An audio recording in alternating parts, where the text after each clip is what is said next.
कि जो पढ़ाई उसकी पुस्तक से होती है वो गूगल के माध्यम से नहीं हो सकती। साथ ही साथ स्क्रीनिंग टाइम बढ़ने से उसके स्वास्थ्य पर भी असर पड़ता है, आंखें कमजोर होती हैं। बताइए भला ऐसा कमजोर विद्यार्थी या ऐसा कमजोर व्यक्ति विकसित राष्ट्र बना सकता है? विकसित राष्ट्र में अपना योगदान दे सकता है? नहीं।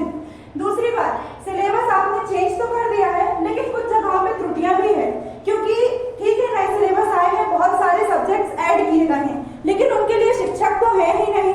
पुराने शिक्षक ही उन सब्जेक्ट्स को पढ़ा रहे हैं। मैं ये नहीं कह रही कि शिक्षक में कमी है, अवश्य ही शिक्षक गहन अध्ययन कर आए हैं, किंतु जो सिलेबस दिया गया है वो कुछ हटकर भी दिया गया है। साथ ही साथ अगर जैसे मैं बीएससी की छात्र हूँ और आर्ट्स या फिर कॉमर्स का सब्जेक्ट लेकर वैकल्पिक में कुछ पढ़ रही हूँ, तो उसके लिए क्या होता है कि प्रॉपर क्लास टाइमिंग मैच नहीं हो पाती है, हमारी दो क्लास कई बार एक टाइम पर लग जाती है।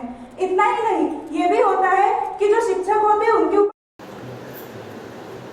बड़े भाई का अपने छोटे भाई के प्रति प्रेम जो स्नेह है, दोस्त का दोस्त के प्रति प्रेम जो है वो अनुराग है, एक लड़के लड़की का प्रेम है तो वो सौंदर्य प्रेम है, श्रृंगार प्रेम है, वियोग में भी प्रेम है, और प्रेम तो हर जगह है।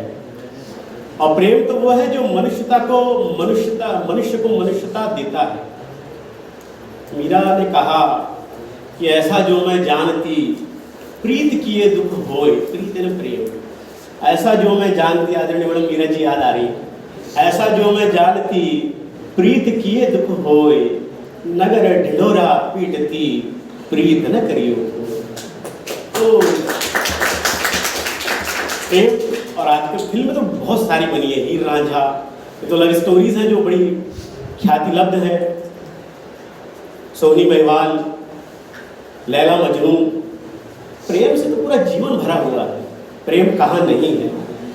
पर बात यह है कि जिस तरह जो है समस्याएं खड़ी हो रही हैं, यदि रूस को प्रेम होता यूक्रेन से तो युद्ध थोड़ी होता, केवल प्रेम होता। यूक्रेन भी आबाद होता, रूस तो आबाद ही है, विश्व युद्ध नहीं होता यदि प्रेम होता। प्रेम की भावना है गायब हो गई है। विषय हमने इसलिए दिया कि युवाओं को समझना चाहिए। फिल्म आई थी भी लव आजकल के विपक्ष में अपनी बात रखना चाहती हूँ। देखिए जैसे मेरे सहभागी मतलब उन्होंने बताया, किसी ने पक्ष में बात की, किसी ने विपक्ष में बात की, कि उनसे मैं सहमत हूँ। जो पक्ष में बोल रहे हैं मैं उनसे सहमत हूँ कि मतलब एक हद तक कि नई शिक्षा नीति के कारण हम विकसित राष्ट्र की परिकल्पना सतत संभव है, मैं उनसे सहमत हूँ। पर सिर्फ शिक्षा से ही सहमत मतलब संभव नहीं है। शिक्षा ही मतलब राष्ट्र को विकसित नहीं बना सकती। आप पढ़ाई कर लेंगे, यहाँ से डिग्री प्राप्त कर लेंगे, उसके बाद क्या आप राष्ट्र को मतलब विकसित बना सकते हैं? नहीं, उसके आगे भी तो कुछ प्रोसेस होती है ना, उसमें भी तो आपको एक्टिव रहना पड़ेगा। विषय का गहन अध्ययन कर पाएंगे जब वो अगर 9th से एक सब्जेक्ट के बारे में पढ़ेंगे तो उस सब्जेक्ट का उन्हें डीप नॉलेज हो जाएगा। इसके बाद कॉलेज में यदि अगर कोई विद्यार्थी पहले कॉलेज कंप्लीट नहीं कर पाता था, वह फर्स्ट ईयर अकेला कंप्लीट करता था या सेकेंड ईयर कंप्लीट करता था, तो उसको उस चीज़ का प्रॉफिट नहीं मिल पाता था। यदि उसे कॉलेज की डिग्री प्राप्त करना है तो उसे स्टार्टिंग से प्रथम वर्ष से पढ़ाई करनी होती थी, पर अब ऐसा चरम सीमा जहाँ पे विकास पूर्ण हो चुका है अपनी चरम स्थिति में है, लेकिन हम कैसे विकास को चरम स्थिति पर ले जा सकते हैं? उसके लिए हमें एक शक्तिशाली आधार की आवश्यकता है। यह आधार कुछ और नहीं बल्कि राष्ट्र का शिक्षा विभाग ही होता है। जिस प्रकार एक छोटे पौधे को पेड़ बनने के लिए एक उर्वरक की एक शक्तिशाली बीज की आवश्यकता पड़ती है, उसी प्रकार देश को उन्नति के शिखर पर ले जाने के लिए एक सशक्त शिक्षा नीति की आवश्यकता है, जिसका मार्ग प्रशस्त करती है राष्ट्रीय शिक्षा नीति 2020। लेकिन वही क्यों?